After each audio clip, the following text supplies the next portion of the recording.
Welcome to PTV. We are here at the Derby Assembly Rooms here in Derby for the Premier League snooker, and we're joined here backstage by Mr. Steve Davis. Good evening, Steve. You well? Yes, thank you very much. Yes, it's a venue we've been to for many years, but it's nice to be back here in Derby. Obviously, no Pontins in Derby. No, sadly not. No. It's not a seaside location, as it were. Not that I can remember, no. Now, you've been playing snooker for many years, Steve.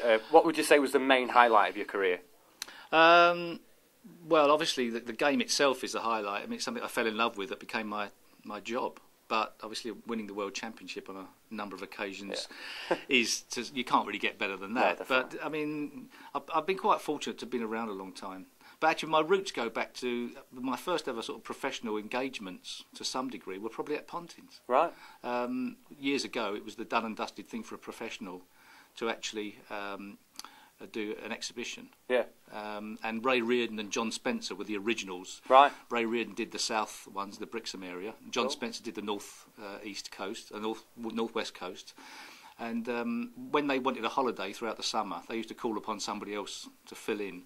So I filled in for Ray Reardon, doing a few camps down there, and a few for John Spencer. That's it, because the World Snooker's situated at Pontin's Prestat where they do the qualifying and stuff as well. That's right. Yes. I mean, to actually turn professional, I won a tournament that was at Pontin's that is still going on now. And to turn professional, that was one of the ones I won that gave me the credibility to turn professional. Right. And it's amazing how Pontin's has kept involved in the snooker world, and obviously now that the qualifiers are at Prestatting as well. Yeah. But my game plan is obviously, as a professional, if I can stay inside the top 16, then I don't have to go back. Right. If I drop out, then I've got to go back to Prestatting after all these years. Hopefully, or maybe not, we might see you again next year. Possibly. Well, I hope not. Hopefully not. And you've got a brand new DVD coming out.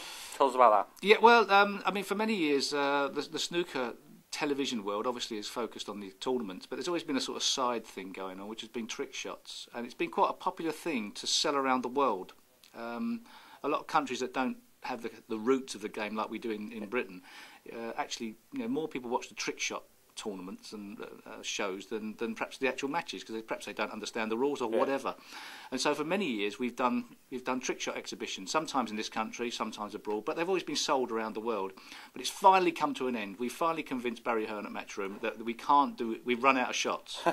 But we've now done a best of. Right. So I think it's probably coming out for Christmas time, might be out in October, something like that, in the build-up for Christmas. But it's like the best of the trick shots. So it'll be a good little Christmas stocking filler, I'm sure, but and probably bring back a few memories, but I'm not too sure I can see, my hairstyle's going to change. It's going a bit closer to the Is it just skull. You appearing on the DVD? Or No, it's all of the players that have ever played in the World Trick Shots that have ever got one right. OK, well, thank you very much, Steve. Pleasure. Thanks for meeting with us, and good luck tonight with your match. There we are, Derby Assembly Rooms with Steve Davis and me, Dan. We'll see you later on. Ta-ra.